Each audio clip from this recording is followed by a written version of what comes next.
Kita ke informasi lainnya, Saudara. Buntut pemberian abolisi pada Menteri Perdagangan 2015-2016, Thomas Lembong, 9 importir swasta terdakwa kasus korupsi impor gula mengajukan permohonan penghentian semua proses hukum. Kuasa hukum 9 terdakwa Hotman Paris menilai dalam Kepres abolisi dijelaskan untuk menghentikan seluruh proses dan akibat hukum, pemberian abolisi seharusnya dilakukan menyeluruh. Pasalnya para pengusaha yang menjadi terdakwa yang menjalankan tugas dari Tom Lembong yang waktu itu menjabat sebagai Menteri Perdagangan.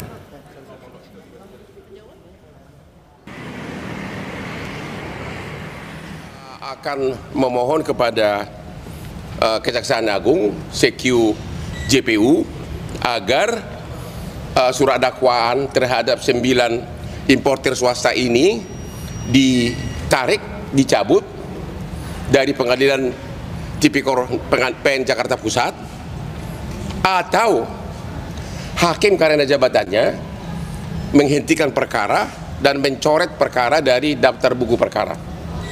Itu permohonannya. Pres tentang abolisi Tom Lembong jelas-jelas disebutkan menghentikan semua proses hukum dan akibat hukumnya. Ingat itu, proses hukum apa? Ya kasus gula.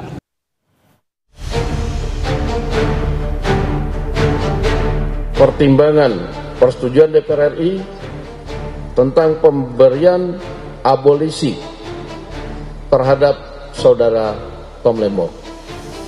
Persetujuan atas dan pertimbangan atas Surat Presiden nomor 42 Pres 07 2025 tanggal 30 Juli 2025 tentang amnesti terhadap 1.116 orang yang telah terpidana diberikan amnesti, termasuk saudara Hasto Kristianto. Hasto Kristianto telah bebas dan proses hukumnya dihentikan usai mendapatkan amnesti dari Presiden Prabowo Subianto. Namun KPK tidak mengembalikan barang-barang yang berkaitan dengan kasus suap pada proses pergantian antar waktu PAW anggota DPR. KPK menjelaskan masih menganalisis barang bukti yang disita dari Hasto. Kasus yang menyeret mantan politisi PDIP Perjuangan itu pun tetap berjalan. Amnesti itu kan tidak menghapus atau menghilangkan tindakan yang sudah dilakukan. Jadi tindakannya tetap ada, tetap terbukti bersalah. Hakim juga menyatakan demikian. Namun memang atas tindakan tersebut kemudian diberikan pengampunan. Ya. Jadi yang hilang itu hukumannya, bukan tindakan yang dilakukan. Penyidik masih melakukan analisis terhadap barang-barang yang disita sebagai barang bukti ya. Karena dalam perkara ini juga masih berjalan, ada beberapa pihak lainnya yang juga sudah ditetapkan tersangka oleh KPK. Sementara Kejaksaan Agung memastikan proses persidangan kasus korupsi impor gula usai Menteri Perdagangan periode 2015-2016 Thomas Trikasih Lembong mendapat abolisi dari Presiden Prabowo tetap berlanjut. Segala proses hukum dan akibat hukum terhadap saudara Thomas Trikasih Lembong ditiadakan. Bukan membebaskan ya. Karena kalau membebaskan ranahnya pengadilan, ya kan? Artinya ditiadakan di situ. Nah, terhadap tadi yang Anda tanya terhadap tersangka atau terdakwa yang proses itu tetap berjalan. Kan ini kan sifatnya personal. Tidak, kalau di situnya disebut di Kepresnya cuma 1 orang, ya kita proses tetap berjalan, kita tetap sidangkan sebagaimana mestinya. Pakar Hukum Universitas Andalas Ferry Amsari menilai perkara yang menjerat Tom dan Hasto sifatnya politis. Selain itu, hak Presiden memberikan abolisi dan amnesti dinilai kurang tepat diberikan untuk kasus tindak pidana korupsi. Seolah-olah mengakui bahwa proses peradilan Hasto dan Tom Lembong adalah peradilan politis karena amnesti terutama memang disebut sebagai hak Presiden untuk memberikan pengampunan kepada orang-orang yang terlibat dalam peristiwa-peristiwa politik. Sementara abolisi juga menghapuskan atau memberhentikan segala proses hukum. Di titik ini timbul kesan bahwa kasus Tom Lembong sama sekali bukanlah pidana yang mestinya ada. Jadi sekali lagi ini timbul interpretasi yang sangat panjang dan beragam, apalagi tidak lumrah amnesti dan abolisi diberikan kepada kasus-kasus korupsi. Usai bebasnya Tom Lembong, Pengadilan Tipikor tak menghentikan peradilan bagi 9 terdakwa di kasus korupsi impor gula. Begitu pula pasca bebasnya Hasto Kristianto, pengusutan kasus suap PAW Harun Masiku terus berjalan. Tim Liputan, Kompas TV.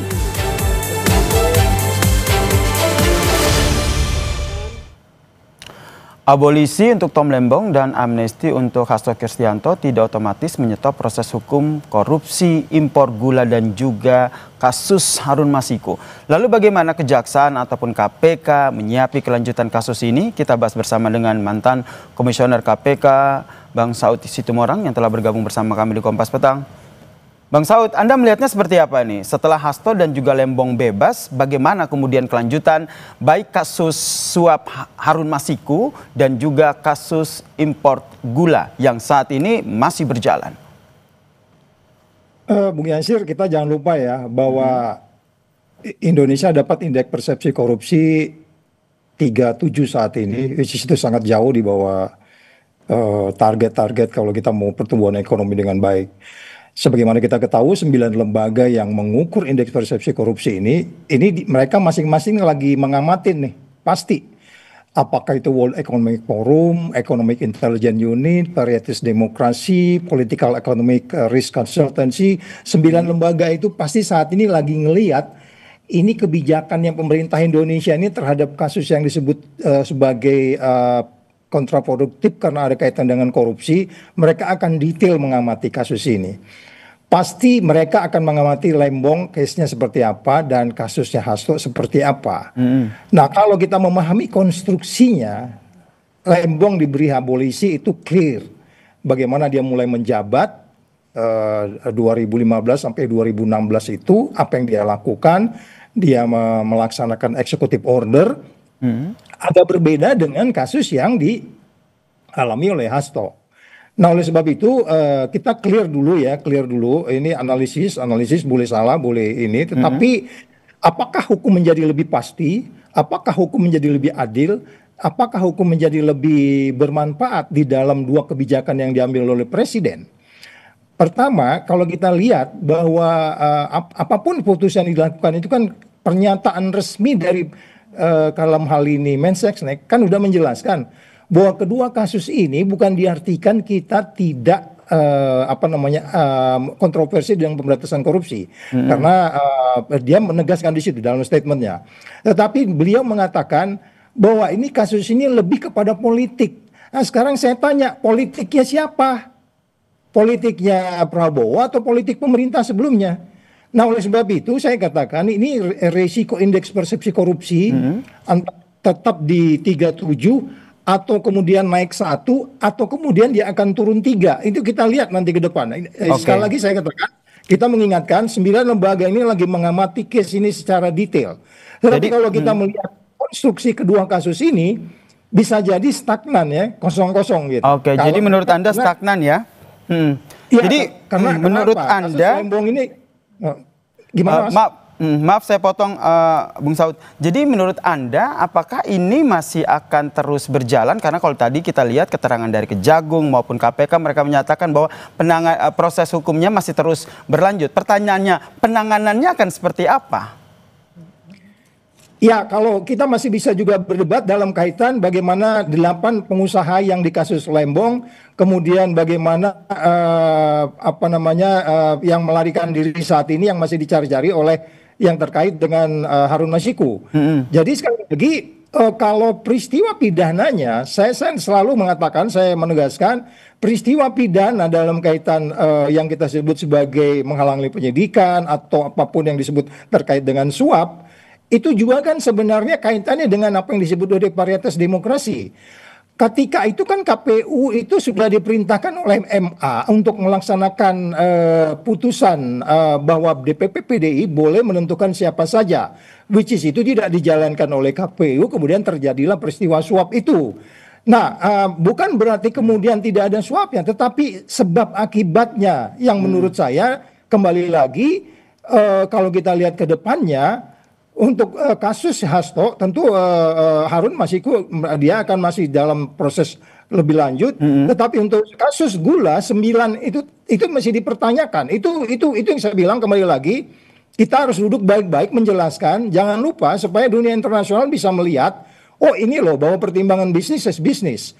Karena kalau kita lihat 9 yang ditunjuk untuk melaksanakan import gula, which is memang dalam sejarahnya kita tidak pernah kekurangan gula, itu memang perdebatannya cukup panjang. Tetapi saya kembali menekankan, kita minta hakim yang melihat ini nanti supaya tidak lagi dipengaruhi oleh framing. Anda Yasir kalau lihat persidangan Tom Lembong itu hakimnya sangat-sangat memihak. Sangat-sangat memihak 3 hakim itu. Oleh sebab itu nanti biarkan mereka melihat, biarkan kemudian juga pihak kejaksaan untuk melihat kembali apa tuntutan-tuntutan mereka, bahwa pertimbangan bisnis judgment rule, ada peran PPI di situ, Perusahaan Perdagangan Indonesia yang menuju ketiga perusahaan ini, sehingga kemudian memang mereka justru yang mengeluarkan uang di situ untuk membeli gula, untuk kemudian gula kristal mentah menjadi gula kristal rafinasi, which is mereka harus mengambil untung, siapa juga pengusaha mau rugi kan gitu. Berarti Bung Saud, Anda melihat kasus ini banyak politis begitu ya? Oh iya, dari awal kita udah nggak ragu tentang itu. Saya untuk kasus Hasto aja, walaupun saya nggak ragu poltoid pidana, tapi cara kita mengadili Hasto ini udah favoritisme, ini politik, itu nggak ada keraguan di situ. Cuman kan kita sekarang bagaimana menjelaskan kepada dunia internasional bahwa kita mengadili kedua kasus ini betul-betul perform, sehingga kemudian keadilan, kepastian, dan kemanfaatannya menjadi lebih menimbulkan kepercayaan buat dunia internasional, dalam hal ini transparansi internasional, sehingga nggak terganggu terhadap indeks persepsi korupsi. Kita harus lebih hati-hati untuk what next-nya, sehingga kemudian hukum yang pasti, hukum yang adil, hukum yang bermanfaat itu bisa kita pertanggungjawabkan gitu Mas Yasir. Oke, hukum yang adil, hukum yang bermanfaat. Kita lihat ya langkah seperti apa yang selanjutnya diambil oleh baik KPK maupun Kejagung terkait dengan kasus ini. Terima kasih Bang Saud Sitomorang telah bergabung bersama kami di Kompas Petang. Salam sehat.